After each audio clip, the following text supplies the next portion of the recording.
Is dinner one of those things that you absolutely dread? And not just the making of it, but trying to figure out what to make? If that's the case, we've got some solutions for you today.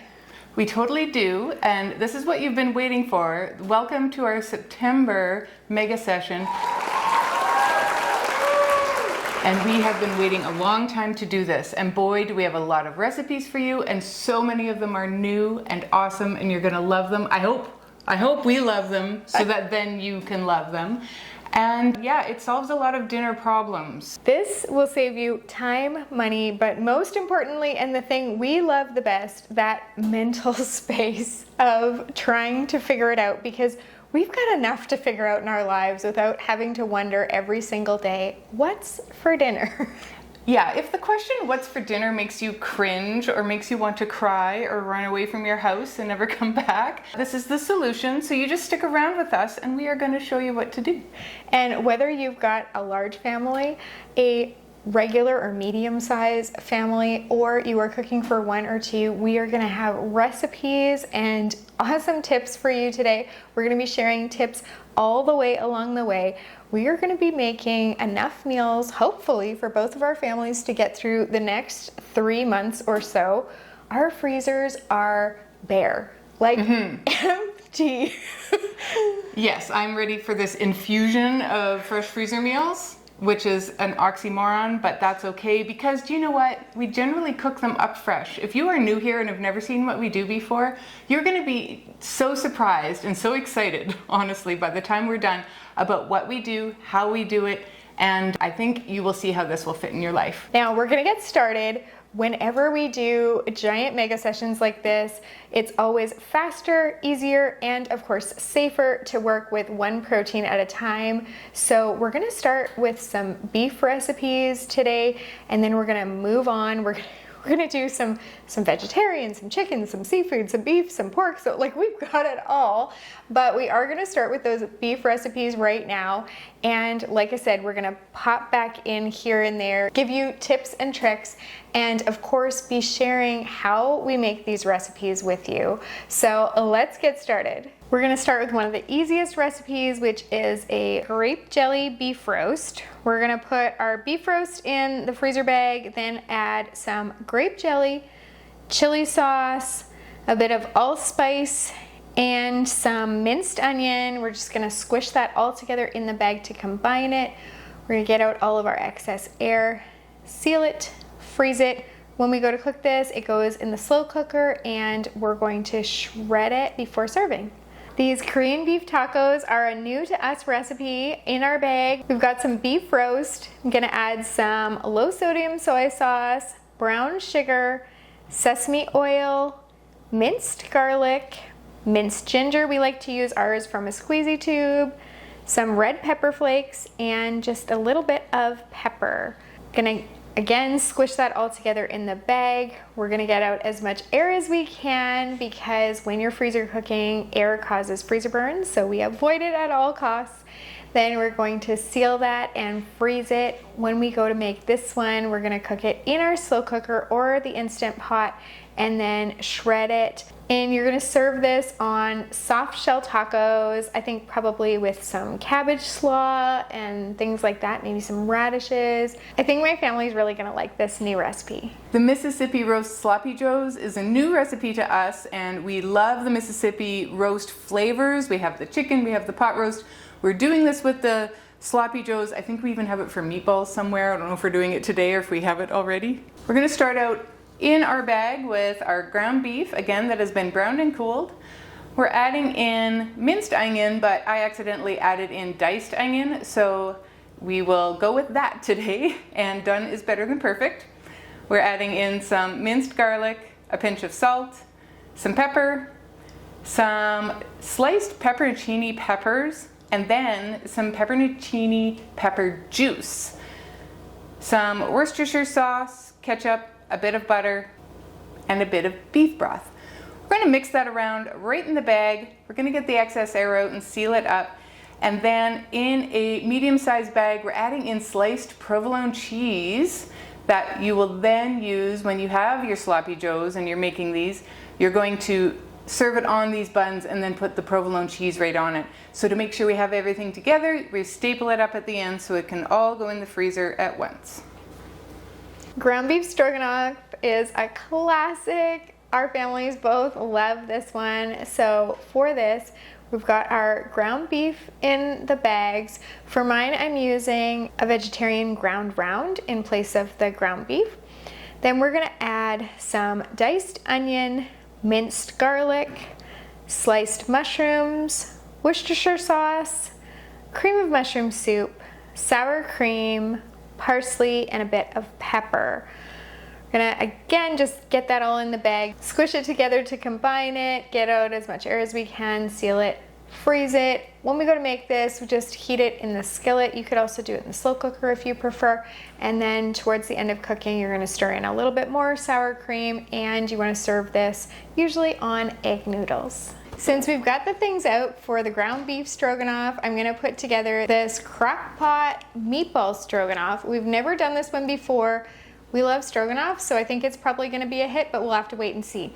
So into the bag, I've got some frozen meatballs. I'm gonna add some dry onion soup mix, beef broth, cream of mushroom soup, minced garlic, and sliced mushrooms. For this one, it goes in the slow cooker, and at the end, you stir in some sour cream and some cooked egg noodles so it becomes a full meal. I'm looking forward to giving it a try, and we'll see. One thing about today is that our electric can opener is gonna get a really good workout. I don't know if you've noticed behind us here. Yeah, so our electric can opener, her name is Canny 3, and if that's an indication about how hard we are in our can openers, because this is our third one, and she's hanging in there. She's been a good can opener for us. Years and years. Years and years. So if you love your can opener as much as us, you might name yours too. And if you do, let us know in the comments. It's kind of funny. It is, and one of the things that we did in preparation for today is got out a lot of the cans and sauces and even some of the seasonings that we're going to be using, because that saves running back and forth and just makes everything faster. And I just went through, had my shopping list. On that note, I'm going to tell you a little bit about the shopping list here. So when we do a mega session, we are doing some tried and true, awesome recipes that we know freeze and cook and taste amazing, but we're also doing some brand new recipes that we're inventing or kind of creating ahead of time and you know, thinking of, and we don't know how those are going to be. That's why we're only making 2 of those ones, where you'll see that we're making 4 of our tried and true ones, because that way with the 2, Christy can take one home to her family, I can take or keep one here, and then if it's disgusting, We only have to eat it once. Exactly. Because we've made that mistake before. Yes, so we definitely have. And because we're doing brand new recipes, I can't use the Freezer Meals 101 Club to make my shopping list. Now, if you're not familiar with it, the Freezer Meals 101 Club allows you to go in, choose all the recipes that you want. You can use these easy filters to make it a lot quicker to choose the recipes. And then you can create your meal plan, print off your shopping list, your prep list, and printable labels with the cooking instructions. And you'll see those in the video today. But I can't do that, sadly. I can't use my own invention. No. No, so Charlotte's back to tally marks, and I don't know if you've been around a while, we have shown you what these sheets look like, and I think we probably can give you a look at what kind of mess this monster is.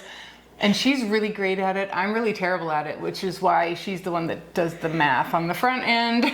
It is such a pain, and that is actually the reason we came up with the club, because it's overwhelming to do this on your own. It is overwhelming to figure out how many diced onions, how many minced onions, how many sliced onions, how many onions in large chunks. And we literally did every type of onion this time. Yes, we did. In multiple different kinds of onions. Yes. Like, we have all the onions, and I know because I chopped them all last night. Yes, you did. And so when we're doing the list for that, it requires, like Christy said, all the tally marks. And so I'll show you. It was a mess. And then I take that and I make a good copy of like the local grocery store list for me, the Costco list. My mom did the bulk barn list for us this time. Thank you, Mom. Thank you, Mom. So we just have like all the things, and then it gets divvied out. So if you want to make it easier, check out the link for the Freezer Meals 101 Club and save yourself a lot of headache. Mm-hmm.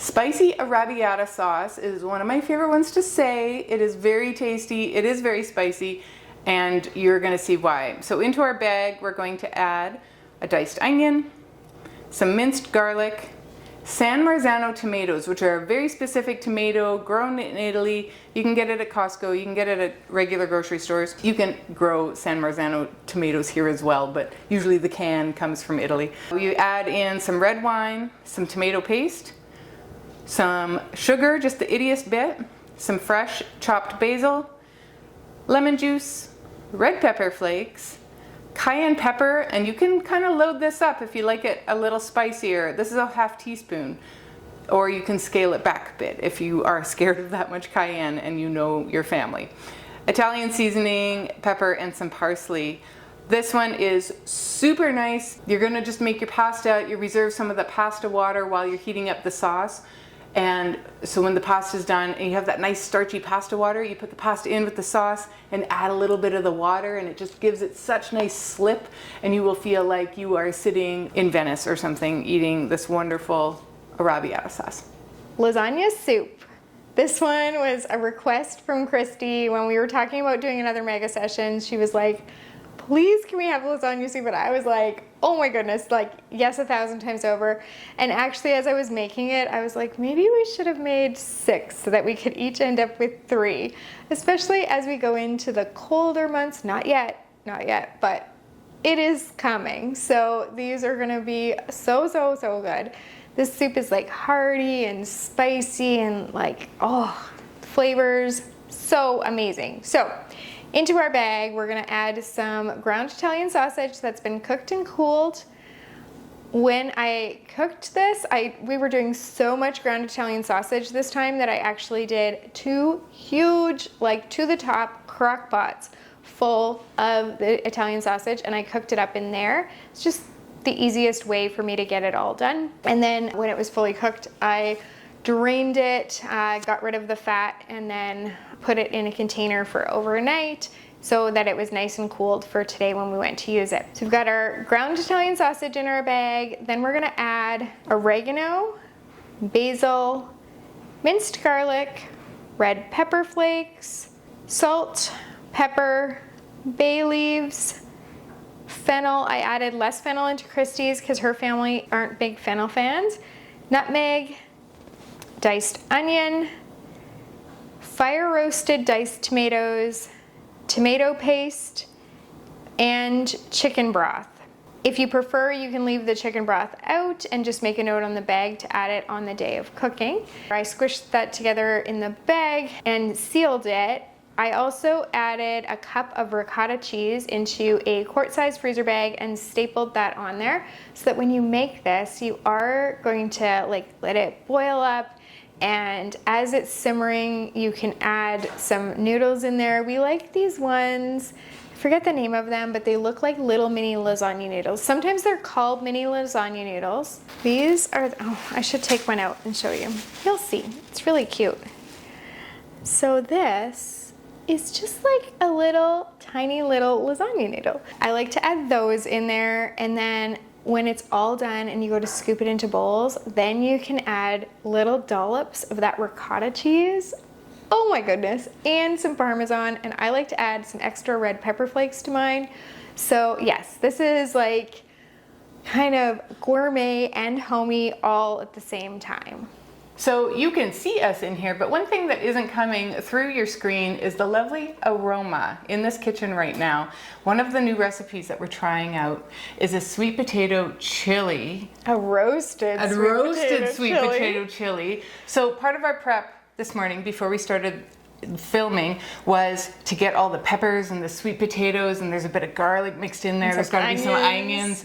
And those are all being roasted right now in the oven. And then they will go into the bag, and then on the day of cooking, that one's kind of like a reheat.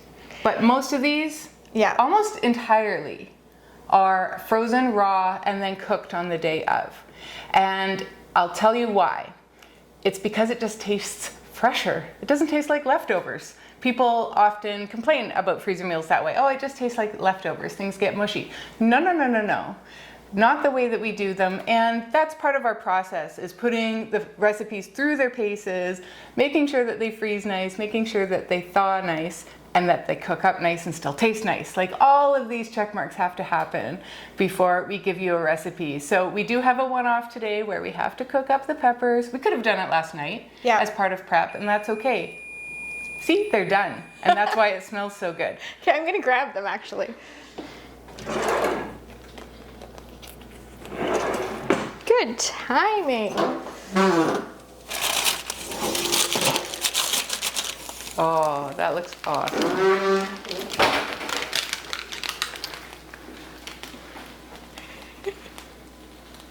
That's beautiful. I can't actually wait to try that. So yesterday we were very busy little bees, and we were doing our shopping and doing all of our prep. And when I say all of our prep, I mean all of our prep. One of the most important parts of a successful mega session is having all of your prep done. Any of the ground beef that needed to be browned is done. Bacon that needed to be cooked and is yet to be crumbled, it's ready. You did the ground sausage, and all of the chicken is trimmed, it's in bags, it's ready to go. Man. Vegetables are chopped. And that just makes it so that on Assembly day, we're just throwing things into bags, as you see, and it just makes it so much faster. And for the odd one where you do need to, like, roasting is very rare. We've got maybe 3 or 4 recipes that require things to be roasted, like in our whole repertoire, but this one is a new one. We'll see how it goes. And the other nice thing about doing the prep a day ahead is, you know, we do brown our ground beef. I just finished saying we don't cook our meals ahead of time. For the ground beef and the ground sausage, yeah, we absolutely do, because putting raw ground beef into a meal and then cooking it is just kind of gross to us. And it's a texture issue. It's a texture thing. This allows us to drain the fat, and it allows us to let it cool overnight in the fridge, so that when we are assembling, we're putting cold ingredients into the bags, because if you're putting in hot ingredients, it creates condensation inside the bag, and then you're going to have trouble with freezer burn. It could mess things up in your freezer, to be honest. Your freezer has to work that much harder to cool this food that we've put in there hot. So anything that needs to be cooked, we do it the day before, usually, and we'll let this cool. We'll let these roasted vegetables cool before we put them in a bag, and it just makes everything nice on assembly day. So to make it less overwhelming for yourself, and of course for all the reasons that Christy mentioned, we highly recommend that you do your prep one day and your assembly the next. We're going to keep going with our meals, and we'll be back to share more tips. This ground beef bulgogi was a super awesome recipe that we tried like a year ago, and it's recently come back into our repertoire, and we love it. We start out with our ground beef in our bag, and it's been browned and cooled. We're adding in diced onion, minced garlic, minced ginger from our squeezy tube, some soy sauce, rice wine vinegar, a bit of applesauce, and a little bit of sesame oil. When you go to cook this, you will do it up in your skillet, and you might want to add in some sliced green onions and some sesame seeds. And get this, you can even add some soft-boiled eggs to complete it. I've come over to the corner to visit Christy to show you guys something. She is working on the Cowboy baked beans. You can see 3 bags here. And then we do like one bag under the overhead camera because for a total of 4, so that you guys just see that beautiful like single one. It's a lot easier for you to see what's going in the bag and what we're doing when we just film one. But right here we've got our ground beef that was prepped yesterday, and we keep a 1 cup scoop in here because 2 1/3 cups is 1 pound of ground beef. So it's just a really fast and easy way for her to be able to like throw that in her bags. And what I'm actually doing over here is I'm stealing this because I'm about to go over to my station over there, and I'm gonna start making the, I think it's like Asian inspired sloppy joes, something like that. So I'm gonna get that started, and there you go. Christy's reminding me that I should tell you about the onions too. So we do the exact same thing for our onions. So these are our diced onions, and we've got a 1 cup scoop in there because 1 cup of diced onion is about 1 onion. So if a recipe calls for 1 onion, we're covered. For these Asian inspired sloppy joes, we're gonna have our browned and cooled ground beef already in the bag. Then we're gonna add in some minced garlic just from a jar, some minced ginger, again from that squeezy tube, some sweet Thai chili sauce, low sodium soy sauce, ketchup, hoisin sauce, brown sugar, sesame oil, dry onion, and a little bit of salt. Gonna again just squish that in the bag to combine it. We're gonna get our air out, seal it, freeze it, and this one we'll just heat in a skillet on the day we make it after thawing, and then serve it on buns. This recipe is Cowboy baked beans. We love this one because it's homey, it's huge, and it's great for a potluck. And it also divides nicely into individual servings, and you can put them in the little medium-sized freezer bags or quart-sized freezer bags. And we love that for people who live in a household with just 1 or 2. Beef in the bag that it has already been browned and cooled. We add in a cup of diced onion, some diced green pepper, minced garlic, some onion powder, and we have Charla's fancy 3 onion powder here from Epicure. We add in some bacon that has been cooked and crumbled, some brown sugar, and then 4 cans of baked beans. This is a full bag, and it is so delicious. Some barbecue sauce and Dijon mustard. This is a great one for the crock pot, and I've also done it on the stovetop in a giant pot. I'm about to get started on some meatball recipes, and I just wanted to show you quickly. I've got the giant things of meatballs from Costco. This one's partially used, and then we've got another full one in the freezer. Super great because they're pre-cooked, they're already done, and they're easy. tasty. They're good. Yeah, they are good. Yeah. And then I also have these plant-based meatballs. I've got a couple of packs of those, also frozen and already done. So for Christy's family, I'm just gonna use meatballs, full bag, all the things for every meatball recipe. For my family, I'm gonna use the majority regular meatballs, but I'm gonna throw in some of the plant-based meatballs because I don't eat beef, but I do eat these. And these are really easy to pick out, like to notice which ones they are because they're bigger. Actually,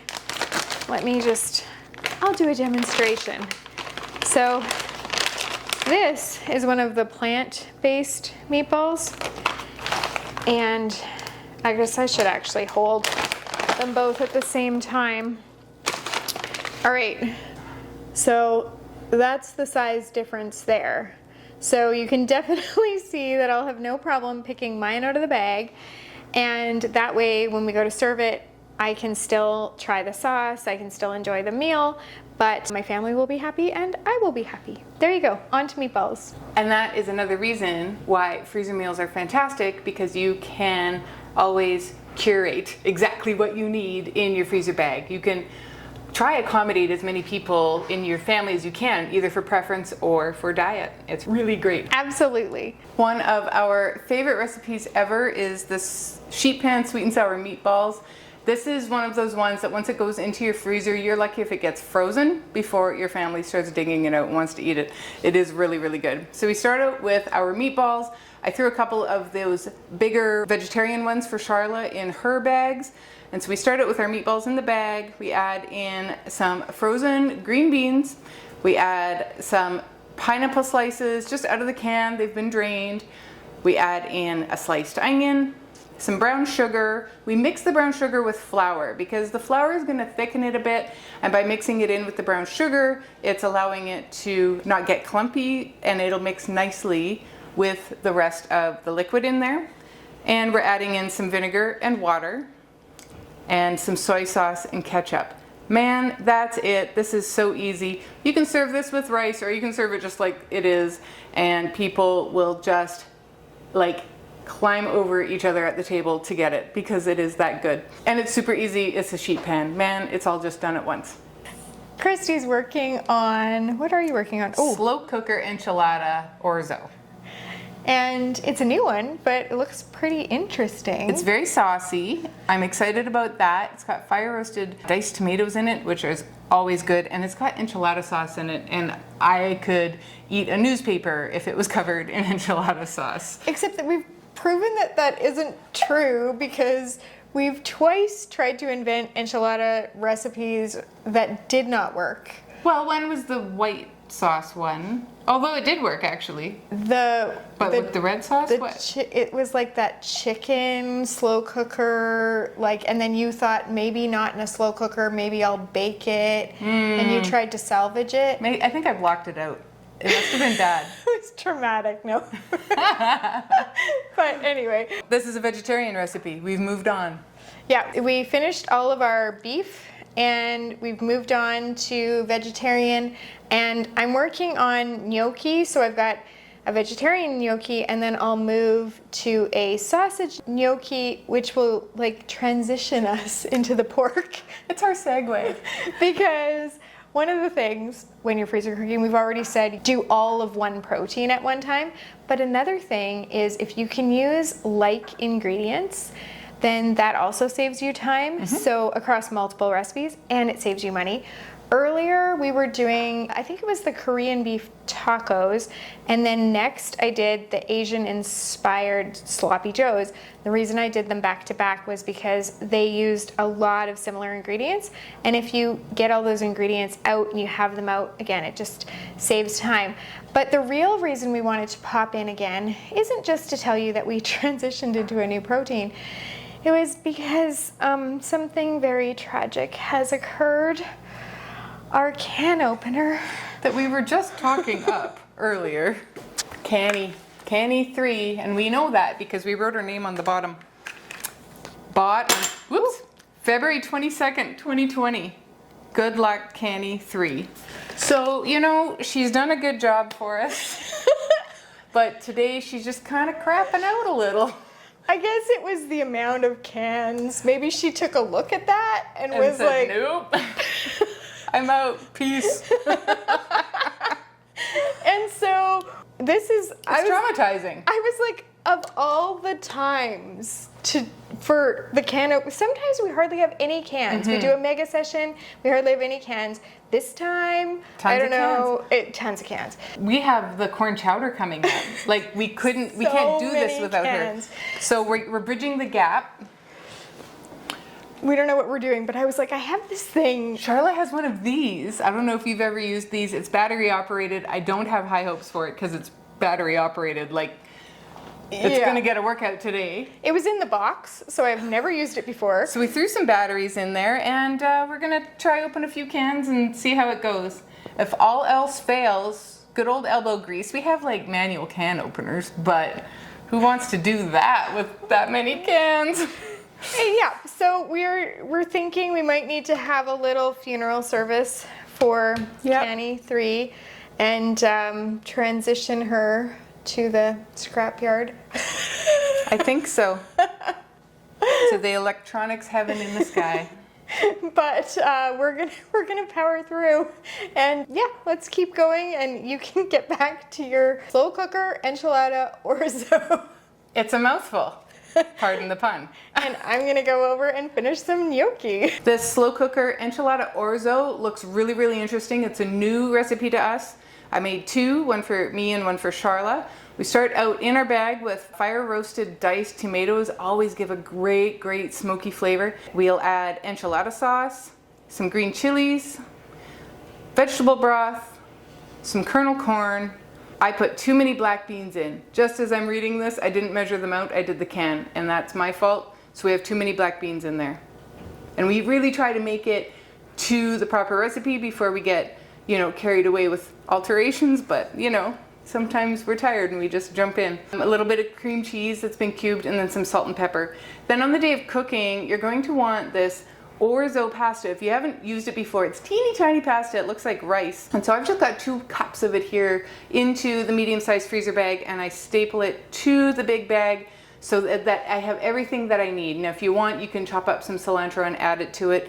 You do this in your slow cooker, get it cooking, stir in the orzo, and give it another 20-30 minutes when it's done, and then you could add more vegetable broth if you feel like it's on the dry side. So hopefully this is a rocket, and we will get to do this one again in the future because it looks really good. For the creamy sun-dried tomato gnocchi, into your large bag, you're gonna add some fresh potato gnocchi, minced garlic, salt, pepper, vegetable broth, heavy cream,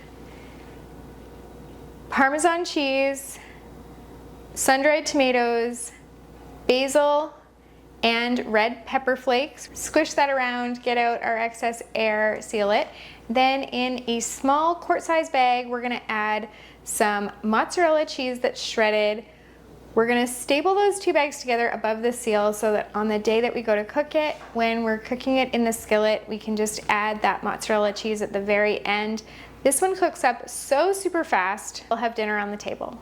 For this sausage gnocchi sheet pan meal, we usually do this one with an andouille sausage or chorizo. I couldn't find either, so we're doing it with a really spicy capicola.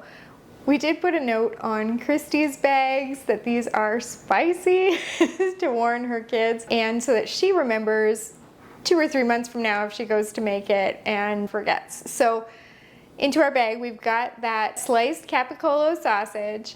Then we're gonna add some red, yellow, and orange peppers that have been cut in large chunks during our prep. Some large chunks of purple onion, minced garlic, oregano, a bit of salt, olive oil, and some fresh potato gnocchi.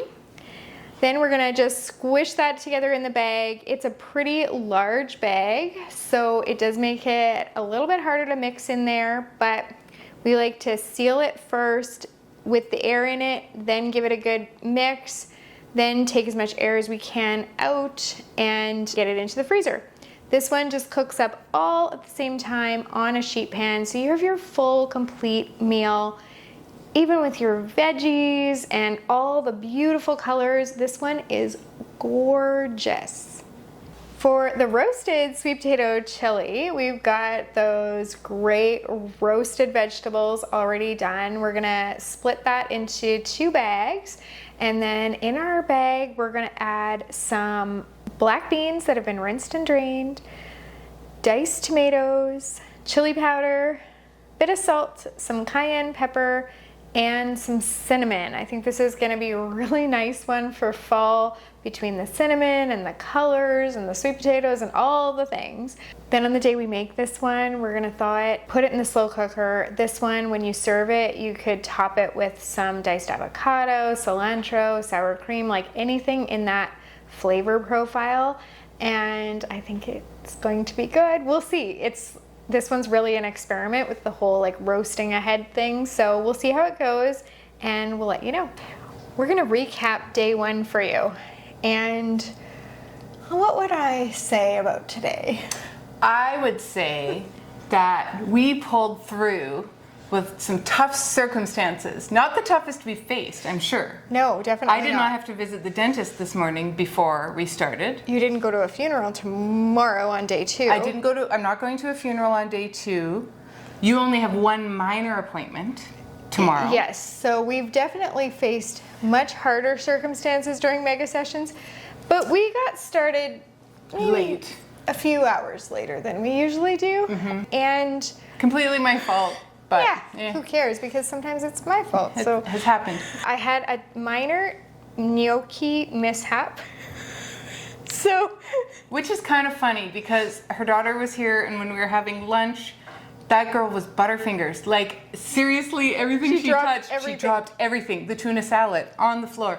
And she left, and Charlotte started dropping things. It was the funniest thing. I was like, it was contagious. Yeah. And then when my daughter came back in, I was like, you gave this to Yeah, me. you need to take it Because back. I dropped like 2 pieces of red pepper on the floor, and we have got cats, so they're not going We've got into any cats. meals. It sounds like I've got a rash or something. You've got cats. We've got the cats. So yeah, so those go straight into the garbage, you know? And then the gnocchi, it just was like, and like all over the floor. The soy sauce exploded. Yes. Literally exploded. Like I went to take the lid off, and it was a brand new bottle, and I went to take like the safety thing off, and it like literally exploded. Something was wrong with it. It smelt all wrong. Like it went directly into the garbage. So that happened, and I've dropped a few other things. It was kind of like, well, you know, once you start is like just sort of snowballed. Yeah. But whatever. We did great considering. This is maybe like our lowest number for the end of day 1 in years.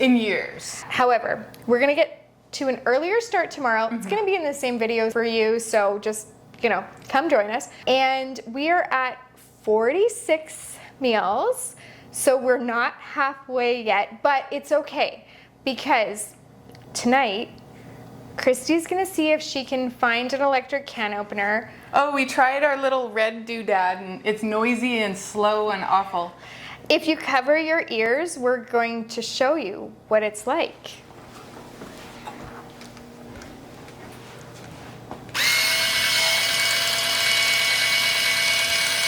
It's no fun. You know in Dumb and Dumber, when Lloyd says to Harry, do you want to hear the most annoying sound in the world? That's about it, right? And it was only so-so. It's so slow. So we're not saying like, don't buy this, because there's perks to it. There's no sharp ridge on the can, which is really nice. Whereas our electric can opener, you do get that little pointy jagged bit. edge. Yeah. So there's perks, but we're really hoping that tonight we can find an electric can opener and start fresh with that tomorrow, because we've got corn chowder ahead. Yeah, and honestly, if we had started corn chowder today, lots of times we like to finish with corn chowder on day 1 because it has a chance to freeze overnight. Lots of times we quadruple the corn chowder, so we each have 4, and it gets very saucy in the freezer, and then to try put things on top of it. So lots of times we like to do it at the end of the day so it has a chance to get pretty solid overnight. We're doing it first thing tomorrow so that it can just have its day in the freezer, and this ain't gonna cut it. I don't know. No, but anyway, we're gonna show you the freezer, and you'll see what we've gotten done so far. So the amount that I've gotten in my freezer, Christy's got in her freezer at home. We keep a cooler in the front step here, and then she just takes trips to her house 2 doors down. It works perfectly. It does. Do you remember the year my daughter would take them home? We saved so much time. Yeah, because you weren't running back. I wasn't running back and forth. It was just kind of crazy. It was such a huge time saver. But, you know, school and stuff. So we'll see you in the morning, which is in the same video for you. And tomorrow, you're gonna be amazed. It's going to be like so fast. Yes. I know that we're gonna pull through. We will get them all done. We always do. Yeah, it's gonna go really well because we have cats.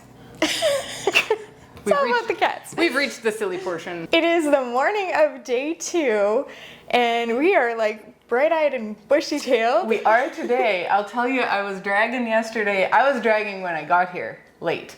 Like I was having a day. I was having a day of the can opener is what I was having. Really, where the can opener got to go and die. You didn't have that luxury. I did not have the luxury of going until I was laying in bed at 10 o'clock at night. But I did get my rest and I bounced back. Poor Canny number 3. This is it for her. She's been great. I said yesterday she's been around since 2020, February of 2020. We figure she's opened like 1,000 cans. Yeah. Probably more. Yes, when we do the math, that's kind of, it seems to be the... Over 5 years, how many meals have we made? You know, so I was lucky enough to find a new can opener.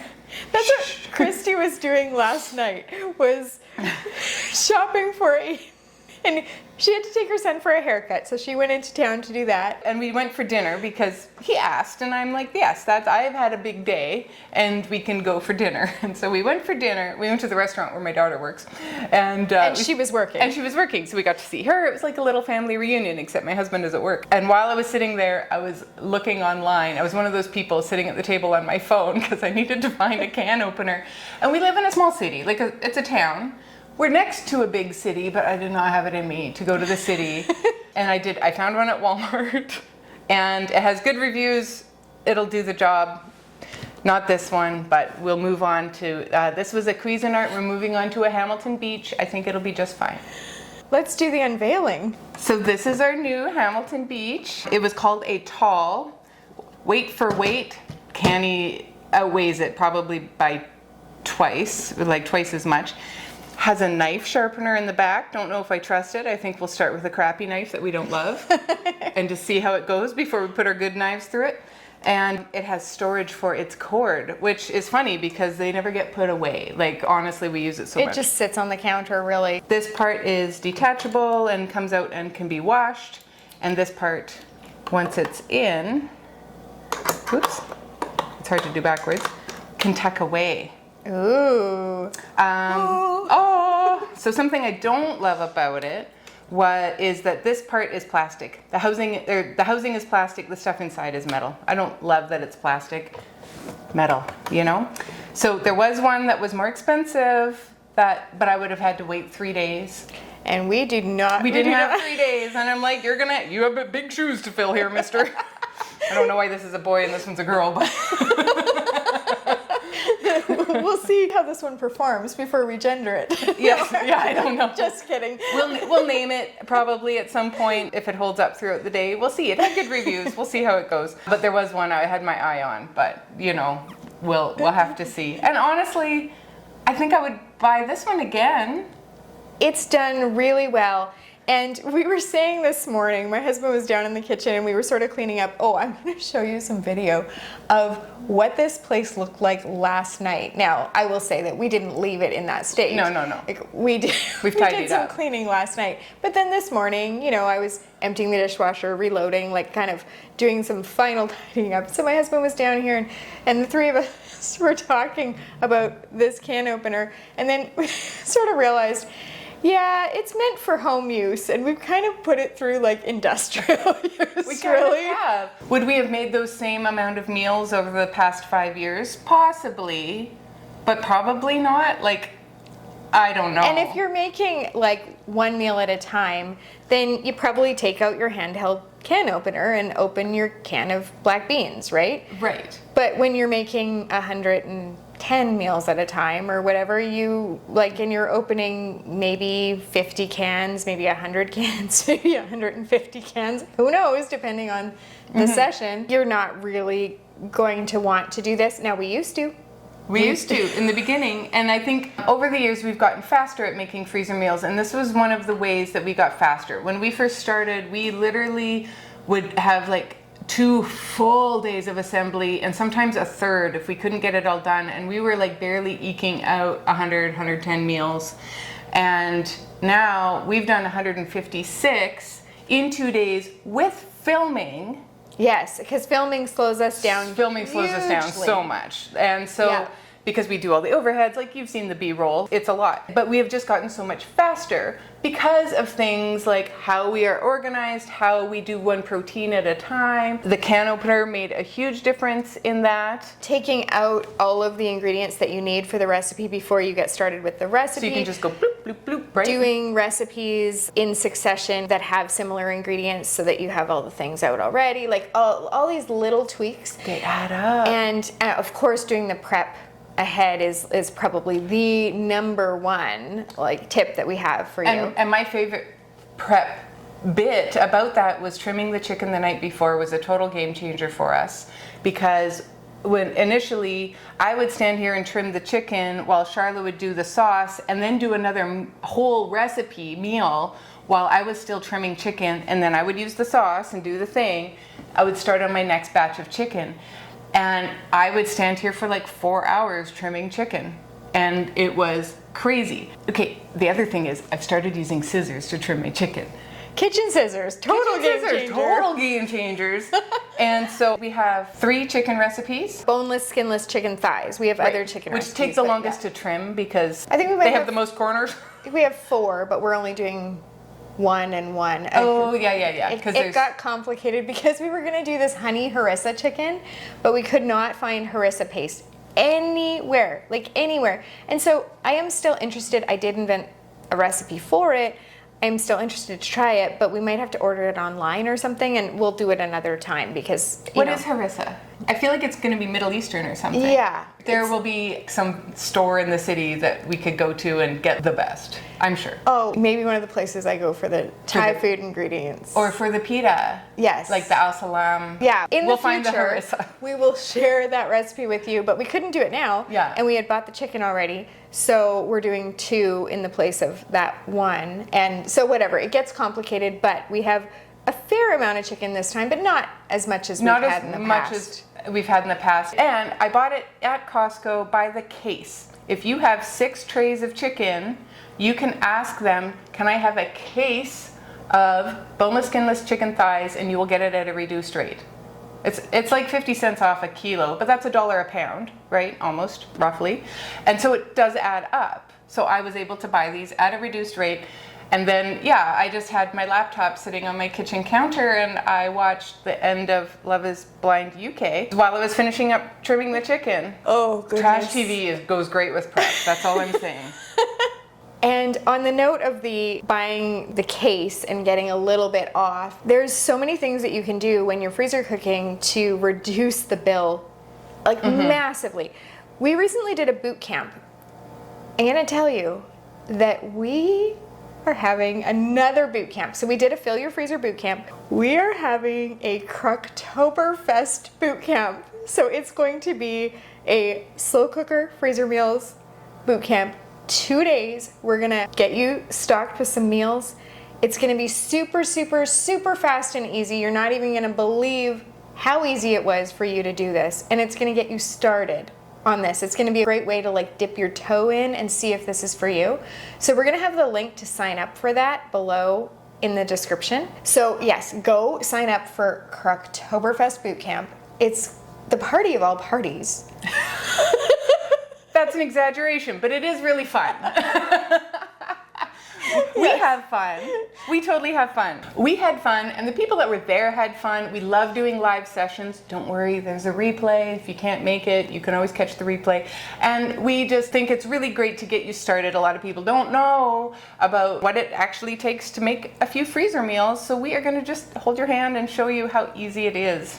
It's going to be awesome. And at the last one, at that Fill Your Freezer Boot Camp, there was someone that asked about if they should continue to do this, if it's worth it financially. And Christy just asked everyone who's already in the Freezer Meals 101 Club, like, hey, if you're in the club, share with this person how much you're saving every month by being in the club. And the numbers were amazing. We know, because we live this way and we know how much it's saved us.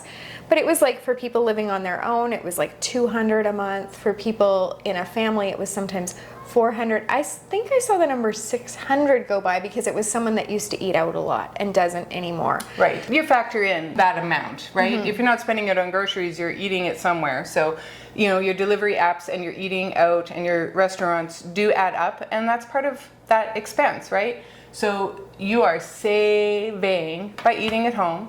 You're eating healthier, you have control of what's going in. Like, you have seen us do that already, this freezer session, of what we are putting in, because we have to modify things specifically for our tastes or our diets. Allergies, that kind of stuff. It's totally customizable. And you're buying in bulk. Even people that live on their own can buy in bulk when you're freezer cooking, which saves so much money. And this particular session, we planned it around 15% off day. So in our area, there's one Tuesday a month where you get 15% off your groceries at the local grocery store. So that's always a huge savings. So we planned it around that. But we also planned it around the case lot sale that fell during 15% off day. We got cases of all kinds of things, you know, diced tomatoes, kernel corn, black beans, baked beans, tomato paste. Evaporated milk, that stuff's expensive. Cream of mushroom soup. Like, we got cases of all kinds of things. Chickpeas, but we're not using them in this session. But like, we just got cases of all kinds of things. And some of those cases were $10 off. It's already less expensive than buying it by the can because it's in the case. And then it's $10 off for the case. And then we got 15% off of the final price we paid. So it's just like, the savings actually start to blow your mind, because you're like, sometimes we're saving up to 50% off, which is crazy. Especially in Canada, where we can't double up our coupons. This is the best way for us to take advantage of sales like that. And the other thing you can do, you can use flyers to compare. So on your phone, you can download an app called Flip.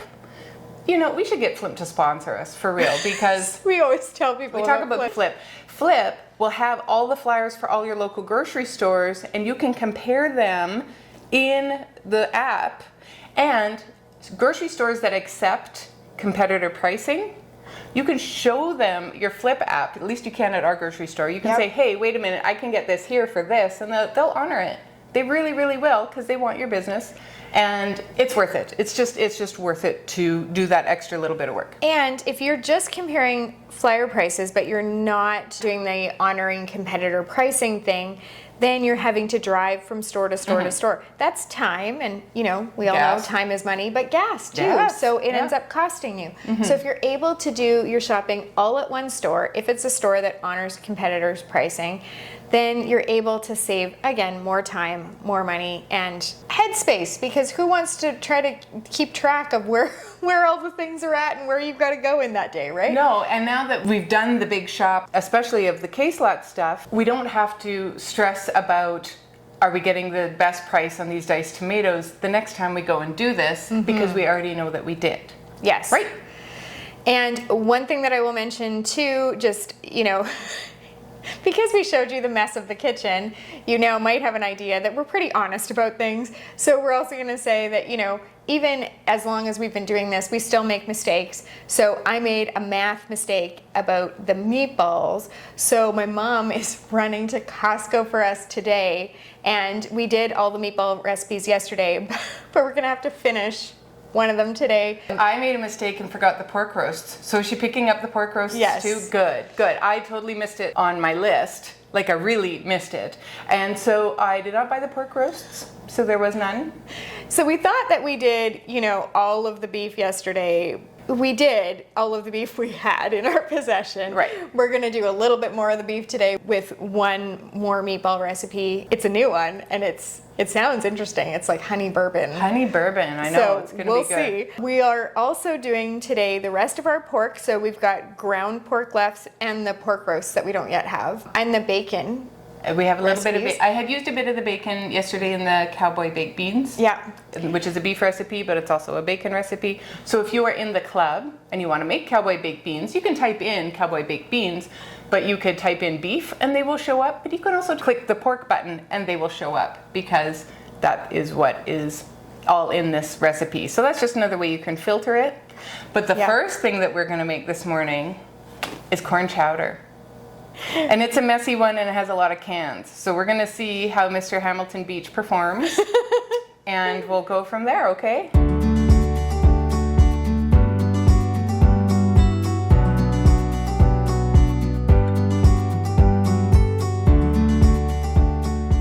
This is our famous corn chowder recipe. I made all of the meals into one bowl and then I divided them into bags. So it was a good workout for our new can opener, and it is a lot of cans, but it's so easy to go together. Into our large bowl, we're going to add diced onion, kernel corn, creamed corn, mushroom soup, evaporated milk, chicken broth, and cooked and crumbled bacon. You mix that all together, and I do happen to know that after making this many times over the years, that I can use my 4-cup measuring scoop. Each of those bags will hold 8 cups, so 2 scoops, plus a little extra. So like maybe half cup to a cup.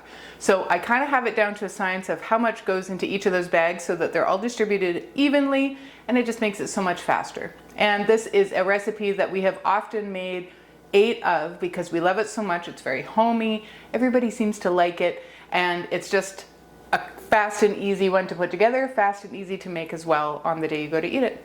This is honey bourbon meatballs, and it is a new one to us, and we are both so excited to try it because it's got bourbon right in the name and honey. I mean, like, and meatballs. What am I talking about? It's gonna be great. We started with our meatballs in the bag. We've got the Costco pre-cooked meatballs, and I threw a couple of those vegetarian meatballs in Charla's bag. We're going to add in some ketchup, some honey, some bourbon, a bit of brown sugar, some Worcestershire sauce, lemon juice, and salt and pepper. Again, get that excess air out. This one is a slow cooker one. Start it out on high, you give it a bit of time, then you give it a stir and turn it on to low for the remainder of the time. I think this will be also great with rice. It'll be really nice with pasta. This would actually be a really good to serve with toothpicks as an appetizer at a party, because I know it's going to be a hit, and we have other recipes that we totally do that with. So I'm sure you will see this one in the club in the future. For some reason, if it's a bust, we'll let you know. This Tater Tot Casserole is not going to win any awards for being healthy, but it is a kid favorite around these parts. So into our large freezer bags, we're adding some tater tots. I used the kitchen scale to measure those out and make sure that I had about the same amount in each bag. Then in a bowl, I mixed together some cream of mushroom soup, evaporated milk, paprika, and pepper, and poured that over top of those tater tots in the bags. I tried hard to make sure that they were sort of even, but I should have done the trick that Christy does with the measuring scoop, because it would have been less messy and probably more accurate. Anyway, it's all fine. You know, done is better than perfect and all of that. I also had measured into quart-size bags a pound of cooked and cooled ground Italian sausage. We used the spicy one because that's our preference, and I stapled those bags onto the large bags so that on the day that we go to make this, we can put the browned sausage on the bottom of the casserole dish and then add the tater tots on top, bake it all up in the oven, and it's ready to go.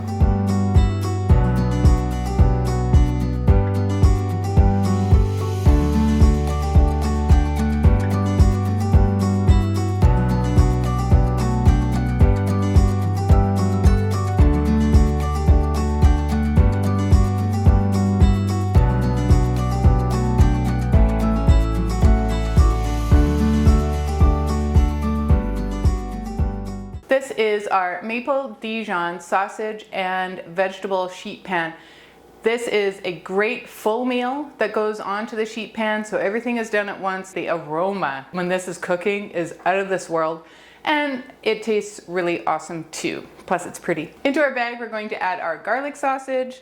We're going to add in a diced sweet potato, some frozen Brussels sprouts, some large onion chunks, minced garlic, olive oil, Italian seasoning, a little bit of pepper, some maple syrup, and some Dijon mustard. We're gonna mix that around right in the bag, and then when we go to cook this, Like I said, it's super easy on the sheet pan. Bake at 400 for 35 minutes.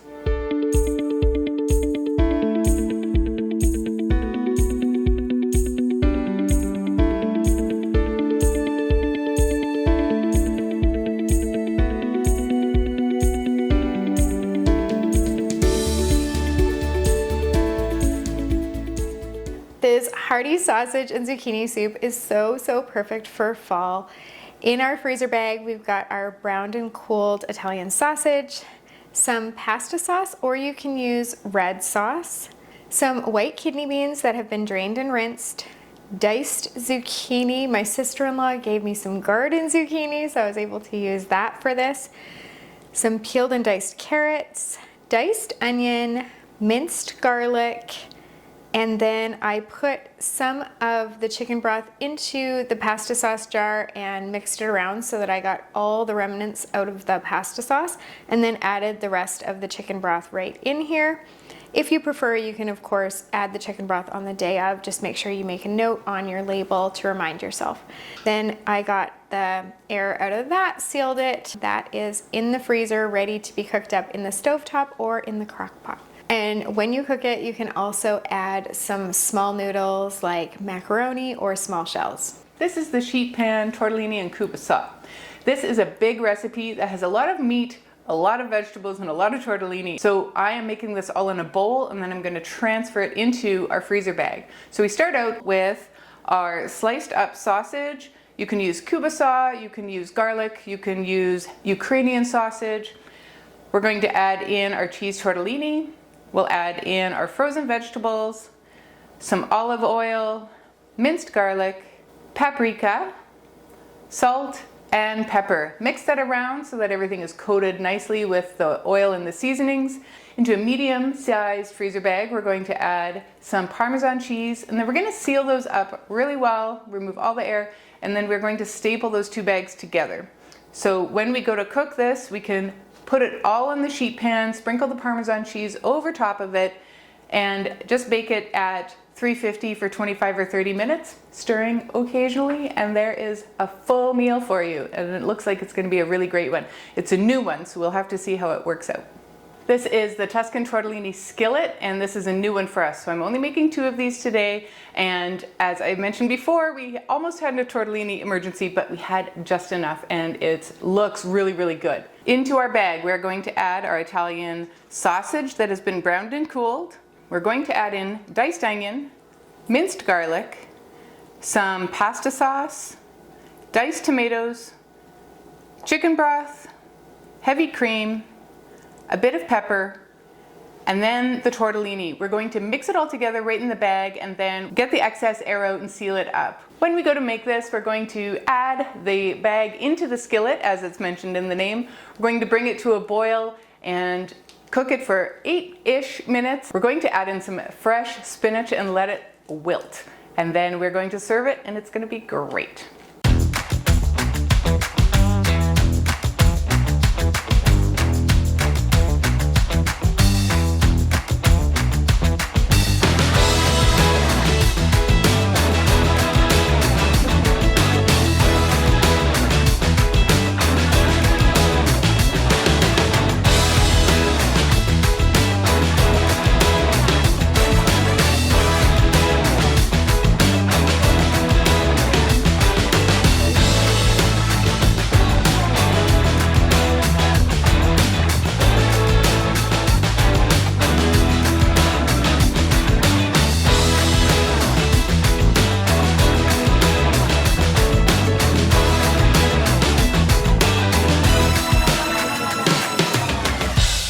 Well, day 2 is very underway. Oh, we're in the thick of it.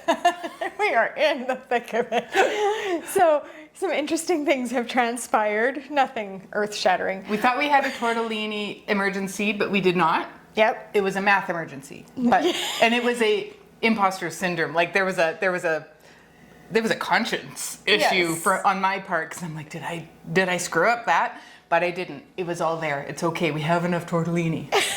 I thought I'm gonna have to. You can breathe now. Rest assured, we have enough tortellini. And then we had a chicken broth thing. And it actually is. It's my fault. I did the math. Like I said, join the Freeze Meals 101 Club because then someone else does the math for you. It's way easier. It calculates it properly, whereas I did not. So right now, as we're talking to you, there are 4 bags, 2 cups each bag of homemade chicken broth thawing in the sink of water so that I can put them in these baked potato soups that I'm making. We'll still have to add an extra cup of chicken broth on the day we go to make it, which is not the end of the world at all, but it's a thing. It's a thing. And we had another recipe that we just wrote on the bag, like add chicken broth. So it's fine. It's totally fine. We're gonna talk about pork. Okay, here's the pork report. Pork futures are up. No, I just finished. Normally we have something called the pork tenderloin sheet pan dinner. It is beautiful. It is pretty. It is tasty. It's lovely. Charlotte bought a pork loin. I thought pork, I know what they look like. I know what a pork tenderloin looks like. Yeah. I couldn't find it anywhere. I went to several grocery stores. They didn't have it. And so I saw this giant thing. It was giant. It's a pork loin. And then I thought, it has the word loin. You know, we're in the same part of the thing. pig. So, okay, think about it this way. You know a chicken breast, and it has that little flappy piece underneath that's called the chicken tender? Yeah. The pork loin and the tenderloin. Okay. Does that make sense to you? Yeah, that makes sense. Okay, so they're different. The good news is pork loin is a little bit cheaper, so we save some money there. The other good news is you can easily cut up a pork loin into beautiful pork chops from the whole pork loin. I was able to cut like 3/4 inch to 1 inch chops, and I could make 24 of them. So I could still have 6 in each of those bags. So you will see it coming up here shortly. And so you can see the pork chops in there. And so I had to adjust the cooking time a little bit, and I had to adjust the cooking instructions because with the pork tenderloin, we would take some baby potatoes and cut them in half and then spread them around on the sheet pan. But because the pork chops are gonna take a little less cook time, we are quartering them instead. So, you know, with freezer meals, you just work with what you've got. And if that means you have chicken broth in your sink, defrosting enough to get it out of the bag so you can put it in another bag so you can put it back in your freezer, that's totally fine. If you're cutting up pork chops out of your pork loin, that's totally okay too. Yeah, so we have made lemonades out of lemon or pork chops out of pork loin, as it were. All of the garlic sausage is done. You did all of the ground Italian sausage. Yep, that's all done. And the only thing I have left to do is the gigantic pork roasts that Charla's mom managed to get for us at Costco. And we have to cut them in half because they're so big. So I will do that and get the pork roasts done in the next little bit. And then pork is gonna be done. And here and there, as we've gone along, we've thrown in a vegetarian recipe, just, you know, here and there. I'm working on the baked potato soup right now, which it has the chicken broth in it. You could make it vegetarian by using vegetable broth. So that's vegetarian-ish. Does it not have bacon in it? At the end, you can top it with bacon if you want. But you could also use imitation bacon bits if you wanted to make it completely vegetarian. So that's like a vegetarian-ish recipe that I've been working on. And yesterday we threw in like just here, there, and everywhere some vegetarian meals. So we've been getting those done as we go. But we still have chicken left to go. I think we still have a few vegetarian meals. And a seafood dish. Oh, we do have a seafood dish coming up for you. It's going to go together so quickly. It's seafood curry. It's a comfort food for us. Curry powder, I used to be able to get a curry powder blend that didn't have celery in it. I'm allergic to celery. So celery seed is in a lot of spice blends. So sometimes we have to make our own. This time, the trusted curry powder blend that didn't have celery seed in it now does. So yesterday I whipped up a homemade curry powder. And we're gonna be using that in the seafood curry so that I can eat it. We do have a little bit of ground beef left over from yesterday, so I'm gonna either invent a recipe with that or use one of our tried and true recipes that we have all the other ingredients for. I'm waiting on it though because I want to see what's left at the end. If we've got like extra carrots, extra mushrooms, extra onions, like whatever it is, then I will throw something together.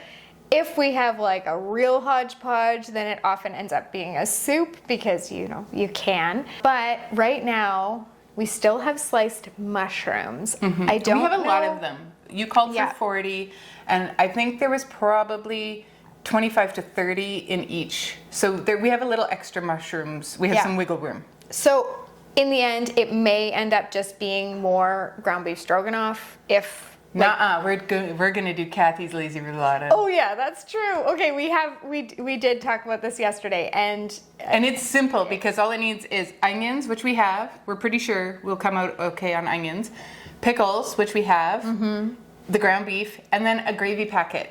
And we have learned. And it has bacon in it too. Oh, right? it does have bacon. Oh, I might have to cook up some more bacon. Wah, wah. We have more bacon. Shucks. Yeah. Or we write a note on it that says add half a pound of bacon.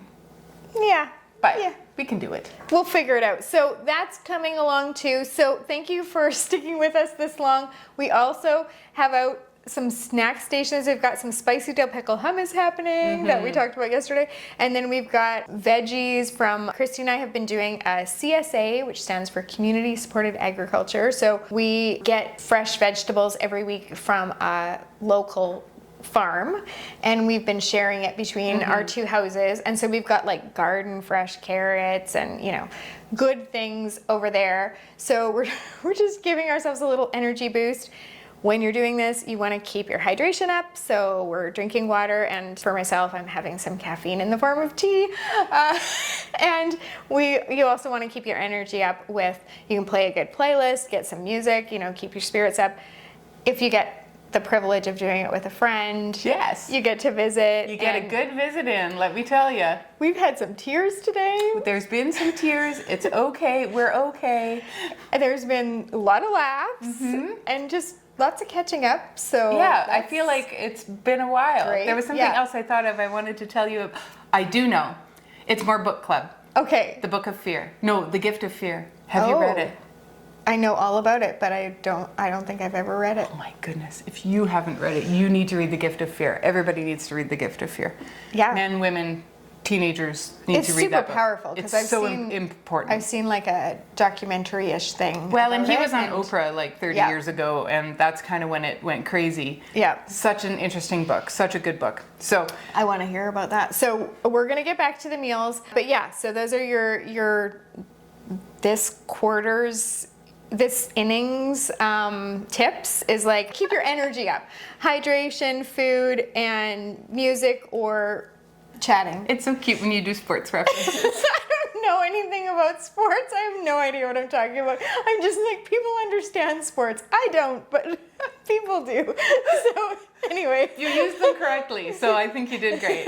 Okay, on to the next recipe. For the baked potato soup, I measured out my frozen hash browns using the kitchen scale again, and then into those bags I added minced onion, peeled and diced carrot, bay leaves, salt, pepper, thyme, sour cream, heavy cream, chives, and I also added chicken broth. I had run out of our usual chicken broth, so I just used homemade chicken broth that was in my freezer that I had partially thawed. Then got those sealed up, and they are in the freezer on the day that you make this one. This is one that when you're done cooking it, you do run an immersion blender through it so it's nice and smooth, and then you can make it really like a baked potato by topping it with some cooked and crumbled bacon, some shredded cheddar cheese, and some more chives.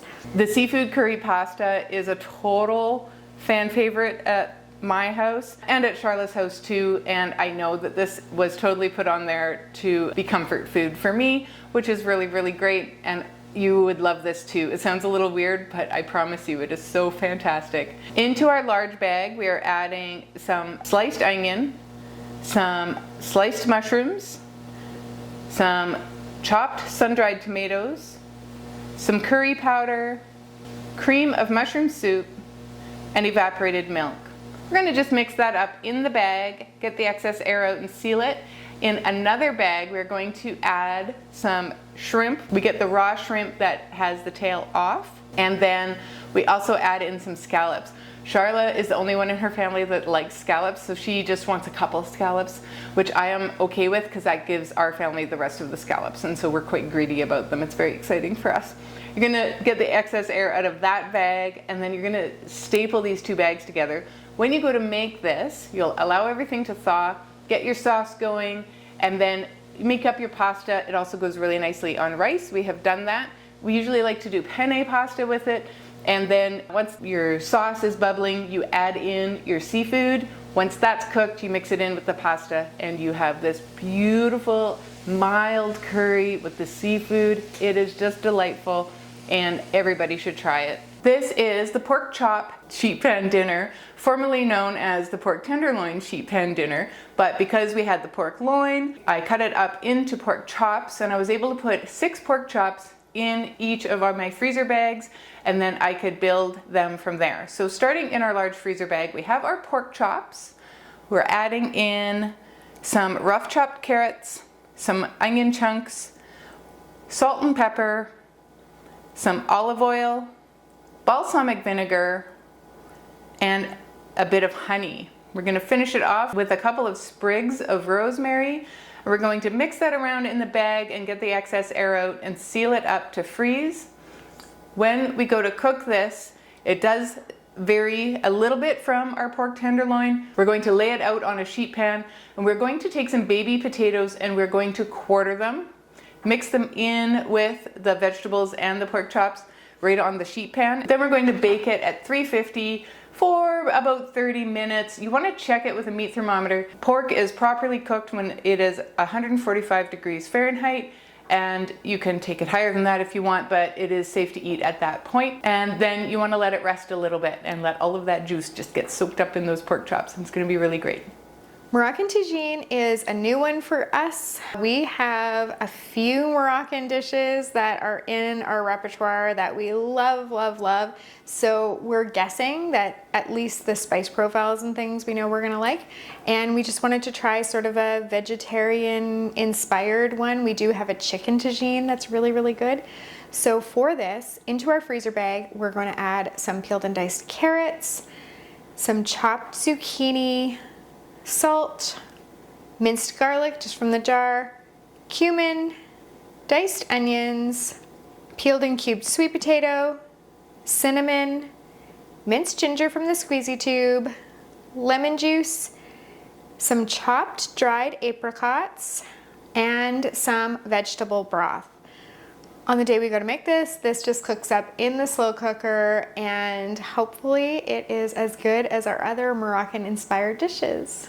This is the Cuban Mojo pork. Now, Charlotte made this recipe a while ago, and I only got a taste of it. I didn't get a full meal of it, so we have both had it. We think it's great, and we're confident that we can make 4 of these. What's extra nice about this one, not extra nice to make, but extra nice to have, is that you have to use fresh fruit. We are squeezing oranges and limes into this dish. Somehow, I don't know the science of it, but fresh squeezed versus coming out of a bottle makes a difference. So we are going fresh squeezed with this one. So it's a little bit messy, but it's a lot of fun. And your hands smell great afterwards. And your hands smell great afterwards. Charlotte just said that, and that is totally true. Into our bag, we have our pork butt. It's boneless.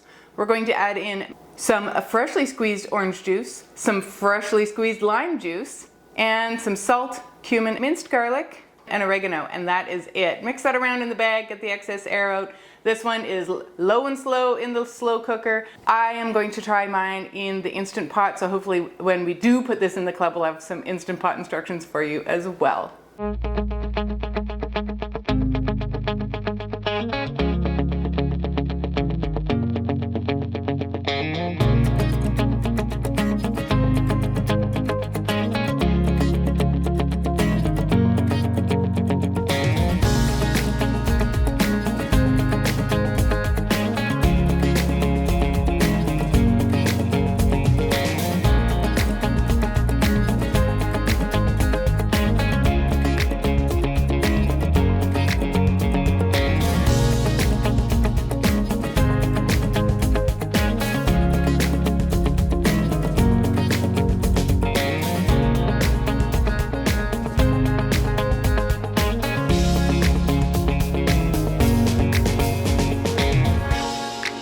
Christy just ran another load of meals to her house because when the cooler gets so full that she can hardly lift it, then she takes a trip back to her house, empties them into her freezer, and comes back. She's also going to pick up some horseradish because we were going to do this ham and beans recipe, a brand new one, but it called for navy beans, and we could not find the right kind of navy beans anywhere, like nowhere in our area. So we threw that recipe out, but we had already bought the ham.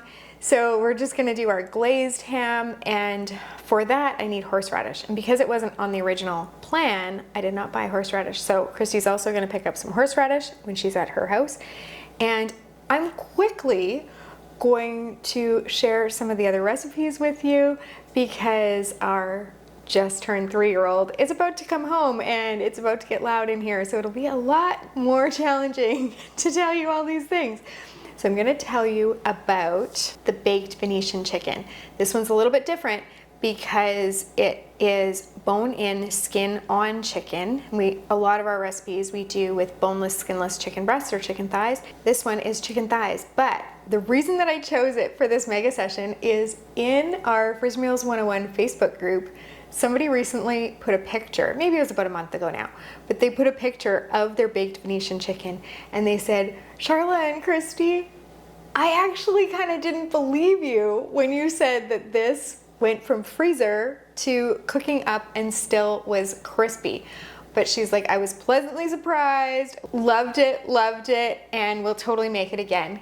And seeing her photos, which looked super appetizing, kind of put this one on my radar again. It had slipped down in my brain. It wasn't at the forefront, so this was not originally going to be on this mega session list. But that photo reminded me, and Christy loves this one too. So for the baked Venetian chicken, we've got our bone-in, skin-on chicken thighs in the bags, and we're gonna add some panko breadcrumbs, Italian seasoning, salt, pepper, minced garlic, and lemon juice. I'm gonna kind of like shake and bake that, so just seal the bag, shake it all in there to coat the chicken thighs, and then open it back up, get out the air, seal it, and get that in the freezer. This one, you actually put it on a wire rack on top of a baking sheet, and that's what helps it crisp up in the oven when you go to make it, and you of course thaw it first. So always a good one, and I'm so glad that we got that little reminder to add it into this mega session. This one is an oldie but a goodie. This is sticky chicken, and it's super simple to make. It's almost as easy as like chicken curry, and it is twice as tasty, I think. Into our bag, we have our boneless, skinless chicken breasts. We're going to add in a splash of olive oil, some soy sauce, some peanut butter, and some ketchup. We're gonna mix that around in the bag, remove the excess air, and seal it up and freeze it. When we go to cook this, you can bake it in the oven, you can barbecue it. I don't know if you would want to air fry it, but you could probably do it in a skillet.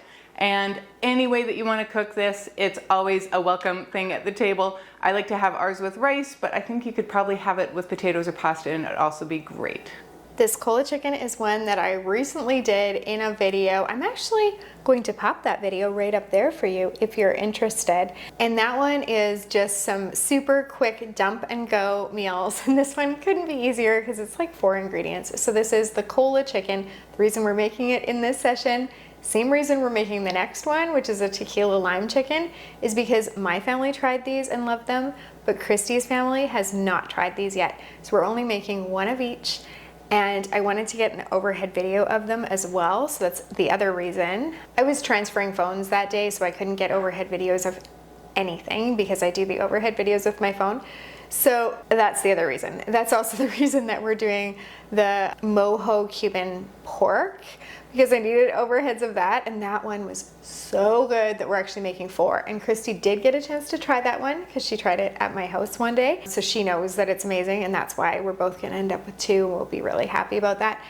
Anyway, I'm rambling. It's getting towards the end of day 2, and I kind of get delirious with my, exhaustion here. But anyway, Cola chicken. We've got our boneless, skinless chicken thighs in the bag. So into a quart-sized bag, we're gonna add a bit of barbecue sauce and some Pepsi or Coke. Then we're gonna seal that up after we get the air out, then on top of our boneless, skinless chicken thighs, we're going to add some minced garlic, dry onion powder, and some more barbecue sauce and more of that cola. Then we're going to, again, try to get all the air out that we can. This one you have to be a little bit patient because the fizz from the pop makes it a little harder to get the air out, so you do want to wait as those air bubbles dissipate, and then you seal it, get that into the freezer. Now this one is actually a slow cooker one, but the reason that you've got that extra sauce in the bag is, strangely enough, but it worked amazingly, so great. So towards the end of cooking, you're going to actually drain the liquid that's in there, and then you're going to add the liquid from that bag and continue cooking it. And somehow that just makes the sauce, I don't know, better, thicker. It just worked well. So we're gonna do it that same way this time. For the smoky tequila lime chicken, we've got our boneless, skinless chicken thighs in the bag. We're gonna add some minced garlic, some tequila, lime juice, olive oil, smoked paprika, and salt and pepper. Squish that all together in the bag, seal it, and freeze it. This one you can cook up on the barbecue or in a skillet, and this one's super, super versatile. You do want to remove it from the marinade before you cook it, and it's great for all kinds of things like tacos or Southwest inspired dishes. This recipe is orange cumin chicken. It is a brand new one to us, and I'm really excited about it because it's got like a whole tablespoon of cumin in it, and it makes it rich and dark, and you know it's going to be like a great spice, and I'm very excited to try it. So in our bag we have our boneless, skinless chicken breasts. We're adding in 3 tablespoons of orange juice, which I might add are freshly squeezed today because we had all those oranges for the Cuban Mojo roast. We're adding in a teaspoon of orange zest, some cumin, that tablespoon like I said, some minced garlic, and some olive oil. We're gonna mix it all around in the bag. This is gonna be great on the barbecue. It's gonna be great in the oven. It's gonna be great on the skillet. We could probably air fry this one. I am very excited about orange chicken, and we have tried orange chicken a few different times. Hopefully this will be the one that sticks. I wanted to say it was a YouTube comment that told Charlotte about this, but she said it was a blogger who talked her into it as she was reading. And so we're gonna give it a go. This garlic Parmesan chicken is new to us. In our bag we've got our boneless, skinless chicken thighs. We are adding some olive oil, minced garlic, shredded Parmesan cheese, lemon juice, Dijon mustard, oregano, basil, salt, and pepper. We're just gonna squish that in the bag and get the air out and seal it. When we go to make this, we are gonna remove it from the marinade. This one can be cooked in the barbecue or the skillet, and you just wanna make sure that it reaches that internal temperature of 165 degrees. This is the Mexican chicken marinade. I'm super excited about this one. It's gonna be super versatile. It's gonna go in burrito bowls, it's gonna go in fajitas, it's gonna go on nachos, it's gonna go in chicken tacos. I don't know if it's gonna rival the street chicken tacos, but we'll have to see. I'm pretty protective of that one because it's like my favorite. So we'll see what happens, but this looks really, really great. Into our bag, we add our boneless, skinless chicken thighs. We're adding in some chili powder, cumin, smoked paprika, oregano, cilantro, lime juice, a bit of brown sugar, some olive oil, and salt and pepper. We're gonna mix it around in the bag, remove that excess air, and seal it up and freeze it. When you cook this, this can be done oven, skillet, barbecue, or air fryer, and I think it's gonna be really, really great. We'll have to let you know how it goes. For the glazed ham, one of the reasons that I chose this recipe, because I think I was telling you earlier, I had to choose a different ham recipe because we couldn't get the navy beans. Anyway, one of the reasons I chose this is because I needed to use Pepsi for our cola chicken, so I figured, well, this uses Pepsi too, and it was just like fresh in my mind. So we've got our smoked ham in the bag. In a bowl, mixed together some brown sugar, dry mustard powder, horseradish, and a little bit of Pepsi. We're gonna pour that over the ham, and that makes a really, really delicious glaze. We've often used this one for even Easter or Thanksgiving. It is that good. It's like company worthy. So that's it. Super simple, and this one's done. We're done. We did it. This was like, we fought for this one.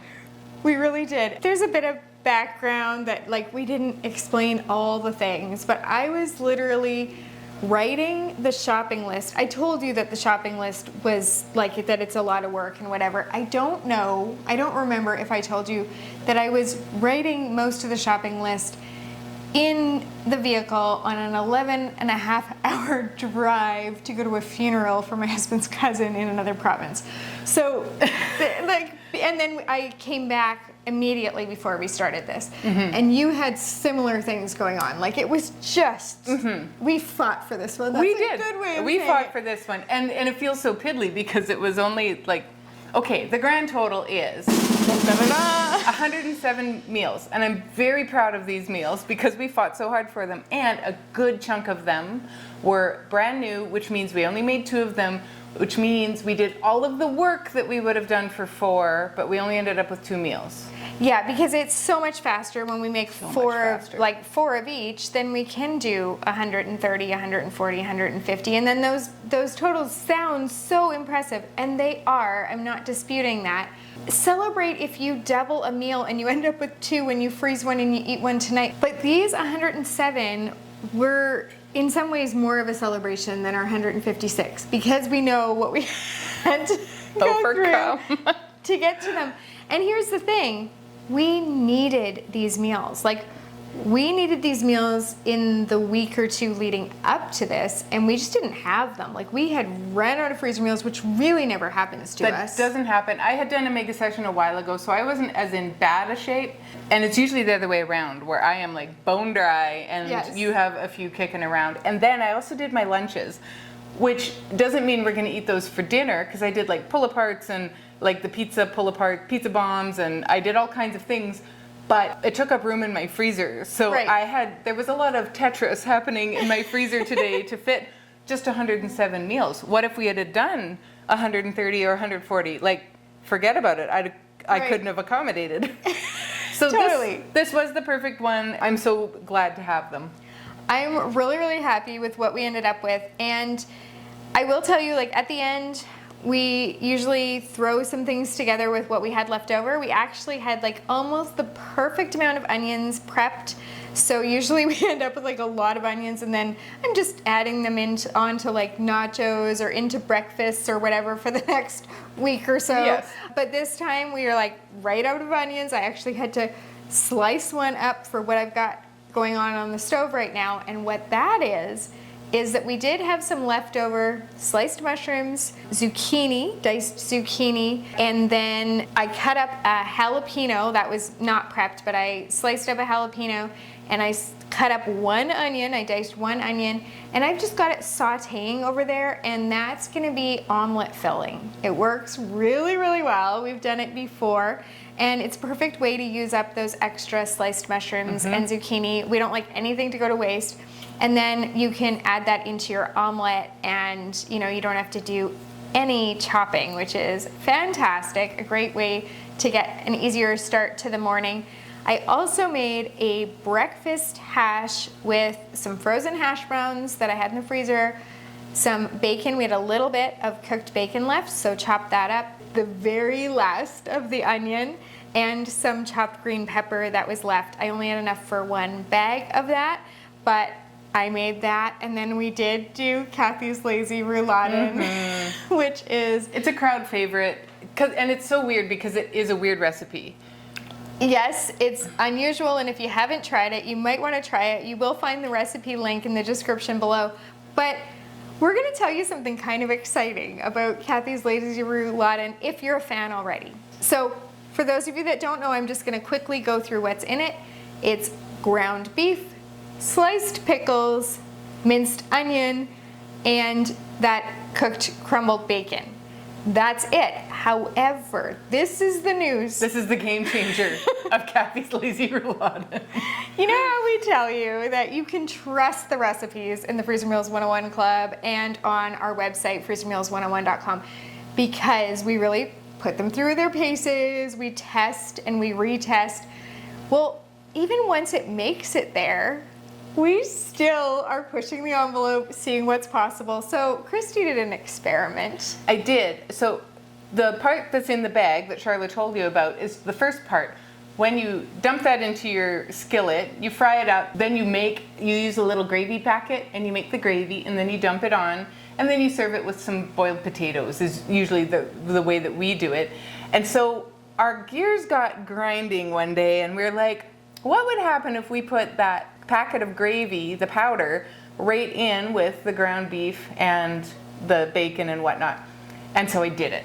I was doing a little mini mega session of my own at home a while back and I made this and I threw it right in there. So then the instructions changed for me of instead of making the gravy, all I had to do was put in a cup of water because that's what the gravy packet required. And so when I put it in the skillet, I added a cup of water and it made the gravy. It did the thing and it did it really well. So it froze well, it turned out well, it tasted great, and we could still have it with our potatoes. And it just saves you a step and a pot. I don't have to wash that pot now. Yes, and it makes it so that you don't have to ensure that you have a gravy packet on the day of because you've already got it in your bag. So it's just... It kind of was a little mini game changer and I love it. And soon we'll change the instructions. I might have already. There you go. Because we want you to be able to benefit from our testing and tweaking and whatever. So we're kind of excited about that little development in the Kathy's Lazy Rouladen world. But this has been a lot of fun. We have had some laughs behind the scenes, and you might have seen it in the video too.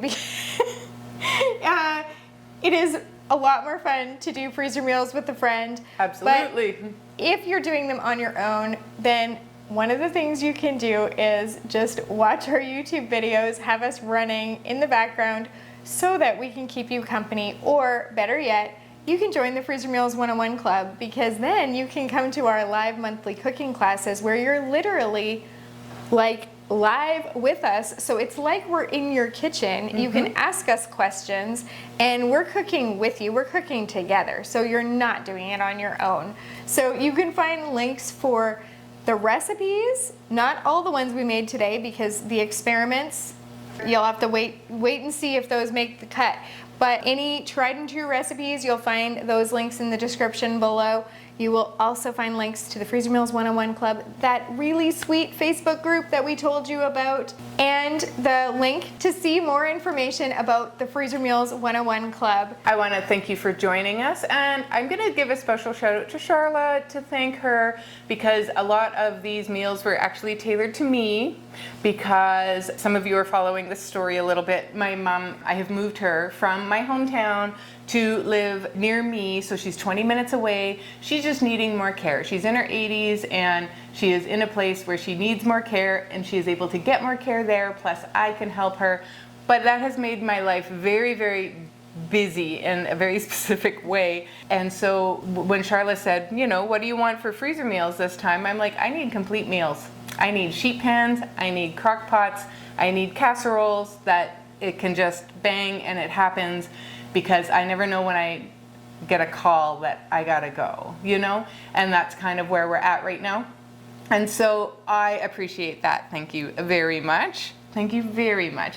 And she let me have sticky chicken, even though her little guy is allergic to peanut butter. And so I'm just very excited, and so will my son be, because it's one of his favorites.